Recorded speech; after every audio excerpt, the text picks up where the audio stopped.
welcome back to a brand new, hot off the press London Weekend show. And from that bit of film we just flashed at you, I expect you'll be able to guess what we're taking a look at this week. Since our last show in the summer, punk rock's really taken off, both in London and in New York. And although anyone thinks punk is that great a name for it, it seems to have stuck. Punk magazine comes out in New York, and Sniffing Glue is the punk paper here, despite its ill-advised title. So it has its own magazines, its own bands, its own devoted fans, and of course its own style of dress. Even the conventional music papers like Melody Maker and NME have written columns about the latest cult, and it's just popping up in the national press. But what's punk all about? We went to a gig by the Sex Pistols just off Leicester Square to see what a punk rock evening was like.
Well, the first thing you notice is that punk rock fans look as devastating as their music sounds.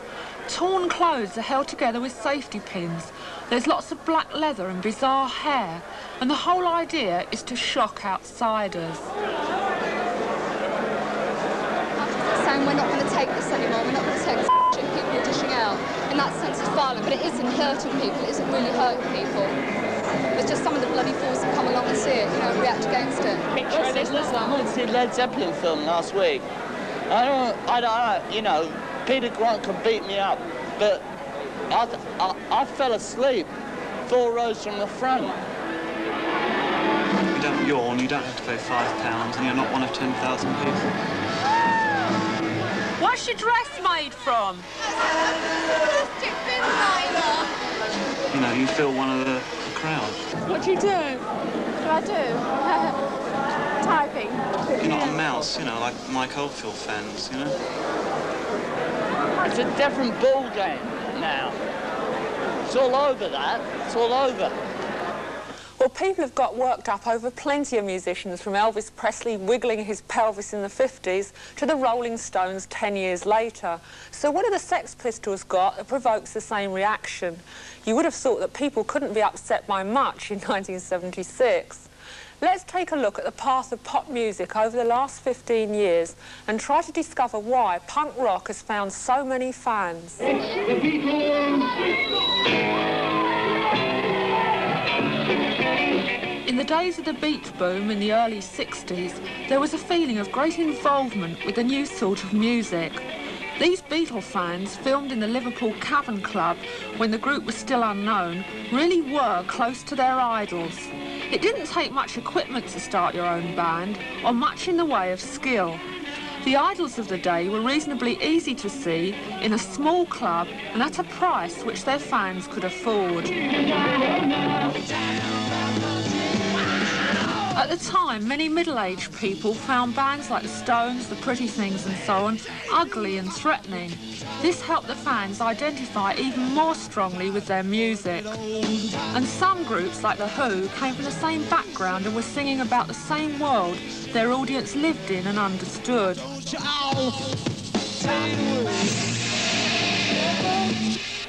But as time passed and the bands grew wealthier, they became more remote from their audience. For many, this film is the closest they will get to a Led Zeppelin concert. Admission prices have gone up and up, and the music has become complicated and less accessible to would-be musicians. Hey, mama said the way you move will make you sweat, gonna make you groove.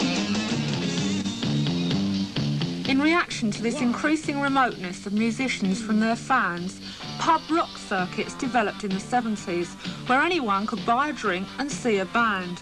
And recently, a return to basic gutsy rock and roll has taken Dr. Feelgood out of the pubs and up to the top of the album charts. But the Feelgoods are probably the exception, because by and large, pub rock bands have never succeeded outside their pubs. I asked the Sex Pistols why they thought pub rock had failed to catch on. Most of their music was just based around old standards, like Bees Make Honey and bands like that. They just played everybody else's songs that everybody been playing for like 15 years. There's a couple of bands like the Kilbins, really good. They were all mostly country and western and rhythm and blues. And what the hell good juice is that, man? What was needed was a style of music that was as easy to play as pub rock, but rejected the past and had a new identity of its own. What musicians do you rate? I mean, who do you think is a good singer? I don't. I don't have any heroes. They're all useless. Well, there's no bands around, is there? None. None that are accessible. Well, before you... Unless you pay a $5 to see them, and then you can't see them. And what sort of people came to see you in the beginning? Well, no one knew us at the beginning. It was just whoever was there when we turned up. Because we used to turn up with our equipment and just like crash in and do the gigs. Nobody knew we was playing until we got there. We didn't even know, actually. Well, you reckon that was the only way to get a gig, was just to turn up first? And... Yeah, that's how we could get gigs. Fucking pushing. Still can't get them. No, sure. How come on, Charlie. No. What, when you stood up and started singing the first time, what happened? I mean... Oh, John, go on. It was wonderful. No, come on. People loved me. They threw flowers. Well, look, I saw you the 6th time, and people were quite shell-shocked. Well, then you know yourself, don't you? But what sort of people come to see at you? home now, Johnny. I don't know, just bored people. Bored out their brains with hippies. What's this thing you got against hippies? They're complacent. You're just attacking Top of the Pops and the sort of bands that are on there. What, do you think they're relevant to the kids 16, 17? Of course they're not. Relevant to their mums and dads, but that's about all. What about bands like Rod Stewart? What about him? Mums and dads, yeah. He's all round, isn't he? All round entertainment. He's an old Things really started to move for the Sex Pistols when they were spotted by promoter Ron Watts, who gave them a booking at the 100 Club in Oxford Street. I saw them at High Wycombe, and it was interesting because they really managed to upset the crowd, or most of the crowd, and they had some of their followers with them who looked like people I'd never seen before in my life. What did they look like? Oh, amazing. They had this multicoloured hair, and they had clothes on which had been ripped to pieces and put back together with safety pins. And it was very bizarre. It was beyond anything that I'd seen. Beyond anything that had hit High Wycombe before? Yeah, probably since as well. And what happened when they played down here? Well, the first time they played, their audience turned out, the Bromley lot with the multicoloured hair again and what have you. And it was good. We hadn't seen anything like it, and so we thought, well, we'll give it a try again. And there weren't very many people come in at first, you know. The first sort of half dozen gigs were very average in support, you know. Any other band would have done as many people. But it's the actual followers that did it, you know, that turned the key. We've been there for 5 years or more just waiting for this to happen. And now it's happened. It's like it's only a punk way of dressing. It's just dressing exactly how you want to look and finding clothes that are original, not like wearing everything that everyone else wears, looking just a bit different. Have you tried to get a band together? Yeah, I did the 100 Club, the punk festival. Susie and the Banshees. What did you sing? The Lord's Prayer via Twist and Shout, Knocking on Heaven's Door, and a bit of Deutschland, Deutschland über alle. And what went down the best? All of it. It got boring in some parts, but it picked up. And who was backing you up? Sid Vicious on drums, Steve Spunker on bass, Marco on guitar, and me just doing the vocals. Are you a singer? Yeah. Had you sung before? Not on stage, no. Did you think that was important? No. You can rehearse for 2 days in the garage and not having played before and go out and do a gig. It was like that before, though, wasn't it? The skiffle was like that. The skiffle was very important in British music. That's where all the groups came from. How can you tell a good punk rock band from a bad one? Well, the audience judge that, I think. I mean, what do you think's produced punk rock? Why is it sort of sprung up? It had to. It was the only thing that could happen. I mean, it was the only thing that didn't come from the industry. It came from the kids themselves. Something had to come from the kids. The industry had run out of ideas. That's why they had rock and roll revivals every other year. But what is it that the punk rock bands are saying that makes them a part and a reflection of their generation? We'll be back with the words of the musicians and their audiences and, most important, more of the music itself after a break.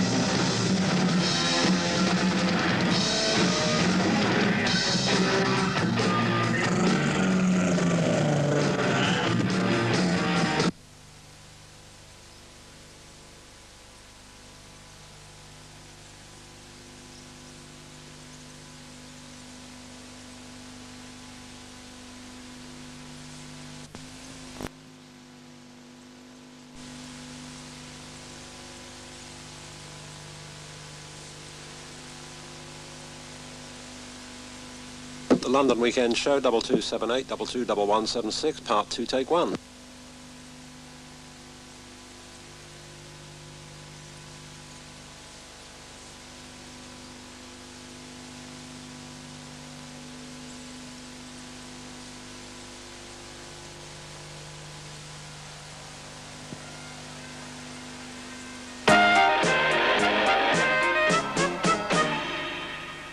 Welcome back, punksters. In the first half, we saw how rock stars have become more and more distant from their audiences. Some are tax exiles and live abroad in California or Europe. Others only appear on stage in vast stadiums where tickets cost plenty and they appear as small dots on the horizon. So it's not surprising that bands like the Sex Pistols, who play in clubs that anyone can afford to go to, are becoming more and more popular. There's also a new feeling that you don't have to be a special sort of person to pick up a guitar or stand in front of a mic and sing. In punk rock, anyone can have a go. Punk in England is still growing, but it has bands like the Buzzcocks from Manchester and the Suburban Studs from Birmingham. Here in London, apart from the Pistols, there are about a dozen or so imitators. Either established bands cashing in on what they see as a punk craze, or other people treading the same route as the Pistols from Dole Q to club dates. Bands like The Damned, The Vibrators and Clash, who've been playing for about 6 months. What is there in their apparently negative and destructive lyrics for fans to identify with? I went along to the rehearsal rooms in Camden to ask Clash. Why do you think punk rock started in the first place? Well, because it's got nothing to do with them anymore when, like, Rod Stewart gets up there and starts, like, going on with his string orchestra, you know what I mean? It's not what you feel like. So you've got to have some music what you feel like. Otherwise you go balmy, don't you? I think their attitudes really stink. Now, anyway, there's just like... There just has to be new groups, and then that's what you got. The Sex Pistols say they hate hippies, everything they stand for, and the hippies are what went wrong with music. What do you think about that? Yeah, it's right. I think that's where the complexities came in, you know? And people thought, oh, we better buy a Moog synthesizer or we'll get caught out, you know? Like maybe... If there's any around, we should, like, you know, jump into action immediately. Because, you know, I suppose it ain't their fault. They've had too much dope. Yeah, lying on the floor and looking at the ceiling. But it's another generation to yours. Yeah, one that went wrong. What sort of things do you write about? What's going on at the moment? Like what? Like what? Career opportunities. White Riot. Yeah, tell me about White Riot. What's it about? Notting Gate. Like, you know that riot they had?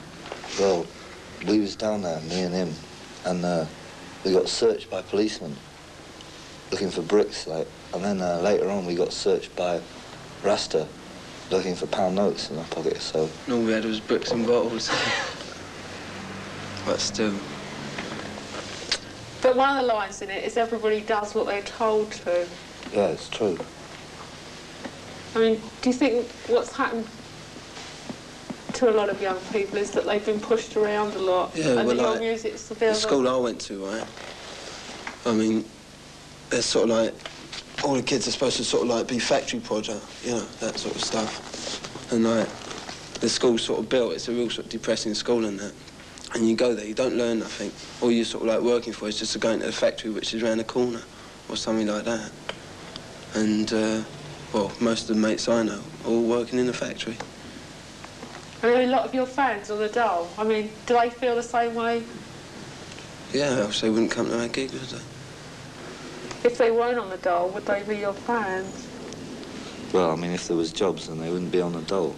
And maybe we'd be singing about love and kissing or something. So the new groups claim they're singing about the situations that they and their fans find themselves in.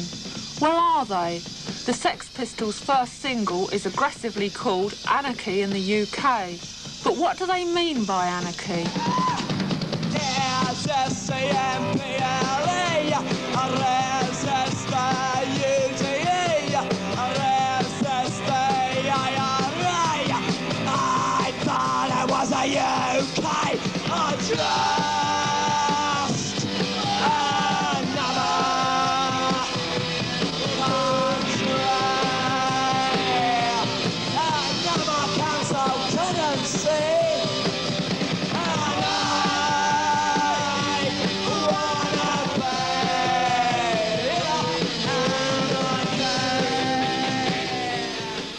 What do you mean? Do you mean you actually want to destroy them, or you want to... Wipe them out. He wants their autograph. Complacent, apathetic old walk up and down and do nothing and complain about everything. And watch Top of the Pops and send their boring little letters into Melody Maker week after week. That's what I want to get rid of. How do you want to get rid of it, though? Push them out. Destroy them, eh? Destroy them one way or another. Not violence. Get rid of them. But don't you get off on causing fights? Where you heard that from? Oh, gosh, it's really rubbish. No, we're nice. It's just the same as when it was before, when they had the Stones and the Who and they came along and they thought they were great because they destroyed everything that went before them. But now they can't take it because we're destroying everything that's gone before us. That's all it is. It's not violence, it's just excitement causes it most of the time, you know. When we're playing, people get excited and worked up. That's because people aren't even used to people standing up and jumping around. They just want them to sit down all the time. And as soon as anything other than that happens, they get really kind of shocked. Considered violent. Yeah, it's called. If someone stands up there and goes, yes, they go, look, he's starting. Go on, get him out. The usual.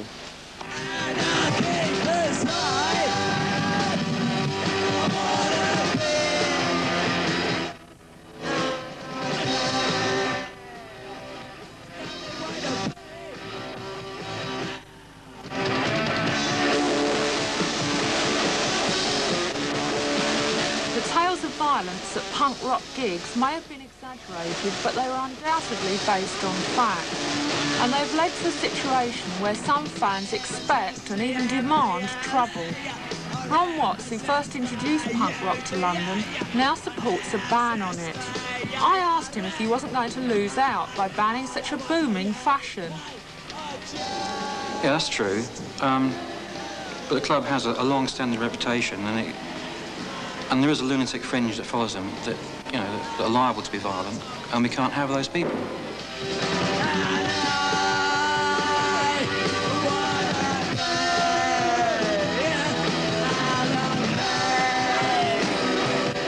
But when the hysteria that always surrounds a new fashion, be it clothes or music, dies down, what's left? And is the much publicised violence at punk rock gigs really any worse than at other equivalent events? So far, the punk scene seems to have avoided the premeditated confrontations of the Teddy Boys and of the Mods and Rockers. Is Johnny Rotten the new David Bowie, or will all his tough lyrics and aggression just look dated next year? Right now, the punk musicians can make out that they're just the same as their fans, because most of them still are, and they can sing about getting rid of the establishment because they're not part of it. But what happens if they do make it and get big and successful? What would success do to Johnny Rotten? I mean, the day Johnny Rotten goes back on the words he writes in his songs is the day he dies, and I know that for a fact. So it's a ridiculous question to ask. You know, they're just very, very committed. They're in this band because they're committed. They formed it. It's the reason they're the whole founders of the new scene in music, because they thought, we're bored with what's happening, we're going to do something. That's why they are the best band in it, because they're the originators. Don't accept the old order. Get rid of it. What do you think about bands like the Stones? I don't. I don't even consider them a band. They're more like a business. What a business? Yeah, but surely by making a record, you're on the way to becoming part of the system. No. Not if you don't let yourself. But supposing your record's a success. Yeah. I mean, which there are big chance it will be. Oh, and okay, everyone. Supposing you make a lot of money, how are you going to be different from the Stones? I don't need a Rolls Royce. I don't need a house in the country. I don't need to live in the south of France. I'm happy as I am, and I'm going to carry on. Finsbury Park with these man. Don't live in Finsbury Park.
Bye.